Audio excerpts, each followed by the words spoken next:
Hello. Y'all hear me? Yes? No? Yes? Okay, great. I'm Phillip Lampron. I teach at South Edgecombe Middle School in Pine Tops, North Carolina. My connection or partnership was with a STEMO. This picture is also in my presentation. I blinked at exactly the right time. It was wonderful. Yeah, so here we go. All right. So I stole this picture from the website. Sorry, appreciate it, but from a STEMO. But this is a STEMO. Yeah, it looks like we might have the same issue with some edits there.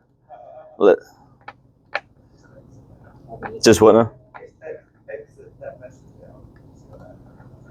Except I shared the permissions. Okay. All right. So this is a STEMO in Tarboro, North Carolina, and this picture is also from the internet because we weren't allowed to take pictures in the plant because it's very, very super highly important classified information of how they develop. It actually is. But these machines are really, really cool. So there are a lot of like 3D printers, and so my kids know about like 3D printers, right? But like understanding that they take it's not just fun to make plastic items with, like take actual like solder and you program it to put it exactly where it needs to go on the boards and stuff that they make for Honda. Well, Honda's their main customer, but it's pretty impressive to watch all of this happen. So if you ever have the opportunity to tour, it's a really cool thing to watch. So I encourage you to do that. Again, so this was our partnership here. Chris did not want to be in the picture for some reason. Chris is here today, but Jason, Chris, and Robert Bass are all out here. I blinked again. Great blinking skills that I have there. So while I was doing this presentation, though, I heard Michael talking about just how much his kids use the stuff that Jason was talking about already. One of the things being in particular these Arduinos, which are little devices that control mechanisms of computers and stuff that, like, if they can't get a machine to function like they want it to, they can program this little machine into their robots, and it starts doing what it needs to do without having to spend thousands of dollars to do it. So I heard Michael talking about how his kids are already doing it at City High and Rocky Mount. So I was like, I've never heard of these things. I want my kids to be competitive. Definitely going to make sure my kids know what they are as well. So I went to my standards. Does this in some way apply to 6th grade standards? I teach academic support and science. Academic support is where I help kids shore up their skills in reading and math, but I also teach science, so it aligned directly with the electrical unit of 6th grade science. So the Arduino kits that I found online for classroom kits were $500 some a piece. I didn't have that, so I wrote a Bright Ideas grant, which worked out great. I ended up getting awarded that. A little plug for Bright Ideas. If you're not using them, I encourage you to use them as a resource as well.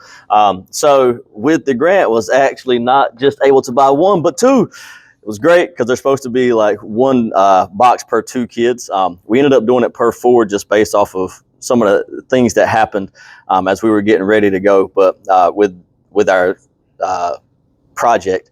But it still worked out great, and we're still using them. So I reached out because Jason and Chris had both said, hey, if you ever want us to come out to the school, we'll do it. I said, okay, great. So I said, hey, Jason, I got these kits. They do cool things. You want to come out? He said, heck yeah. No hesitation. I've got a new toy that uses Arduinos. When are we talking about it? Like, no questions asked. I'm coming. It worked out great. So there was a little video here of Jason using the robots that he had brought one that controlled like a basketball robot that would pick up a basketball, transfer it to another place. So he got great buy-in right up front because as he's talking to kids about what we're going to do, there's this little robot doing this in the background, picking up a ball, putting it back where it goes. Man, I was really hoping y'all could see that. All right, so well, you can kind of see the image here, but let's see, will it play? No, it won't play. Okay, but the robot is right back here, and it's moving back and forth as the kids are going through. Yeah, excited. Let me skip that slide. Okay, so you should be able to see the picture. So our kids got going with Jason and Chris, kind of directing them. They had like a blueprint up on the board, a diagram of how they should be connecting the circuit boards between the Arduino itself and a breadboard, which is kind of what's you're making your circuit on that. So we talked about closed circuits and how to make sure like your positives are where they're supposed to be, the negatives where they're supposed to be, and how to get them back and forth to make sure you have the circuit that's closed so that your mechanism will function properly. So let me X out of that so we can see. We got Chris here. We got Jason here. They continue to go throughout the room. She didn't really want to be pictured, so she gave me a weird face. She has a better smile than that, but she didn't want to. So they were going through and building these little kits. With the kits, they were making the LEDs would light up based off a light sensor. So how much shadow or how much light it had would determine how many lights lit up.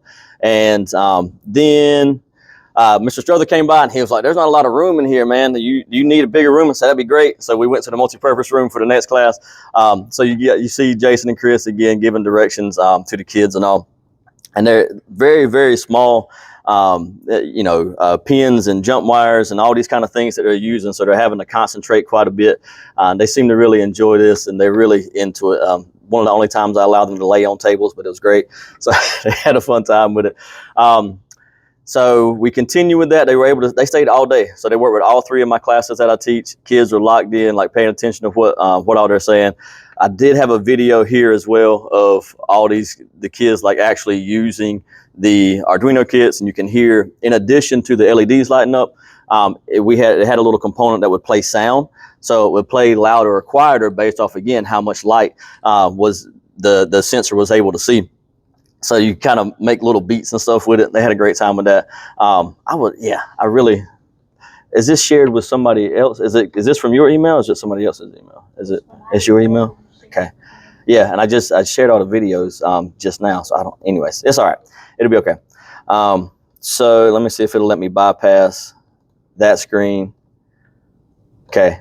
I want to describe this video, but so you can kind of see here. So Chris, right?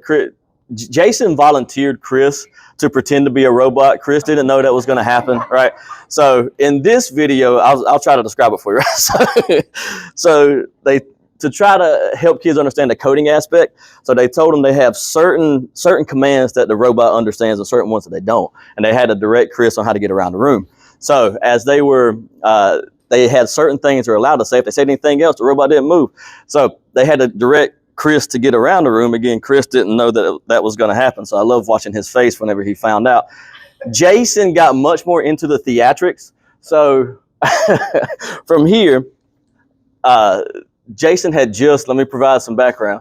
Jason had he was standing at the front of the room and the kids had told him to go backwards. And so he went backwards and nobody said stop. So he just kept going. He bumps into to my electronic board at the front, bumps into the wall. It was great. So then a few steps later, they say go forward. And Jason bolts. He runs full speed towards the board. The kids just go, stop. So that was a really funny video. It's much better if you can watch it. But no, it was a great time. I felt like Jason and Chris had a great time. The kids had a great time. I asked them to submit a response via Google Form after everything was done. And so these were responses directly from kids. So Bristol, she really liked it. She enjoyed, specifically named Jason and Chris. They helped us understand stuff. Liked how it went. I liked that I got to do it with my friends. This one I like because for her stressful, what she means is she had to think a lot. So it was a good lesson, but it was stressful. Another kid mentioned like the wires made me nervous or something. I think they watched too much TV, right? They thought they were going to blow up. That's not going to happen. But very particular about being, a little nervous about the wires. But I would do it again, 10 out of 10. And then this young lady doesn't talk hardly any in class, but gave a very good description. Gave me good ideas about what I want to do when I grow up. Gave us the main things they told us about the boards, how to make them, how to put them in cars and Honda. Kids had a great time. I think our guys from Estimo had a great time. I really enjoyed it, and they've offered to come back again whenever our schedules can work out. And we're going to continue to do different things with the Estimo boards, Arduino boards. We did another lesson this past Friday with just a basic circuit and making sure they could make a light turn on and off with a switch. But yeah, so I appreciate it. Thank you all for your time. Thank you all for letting me come visit.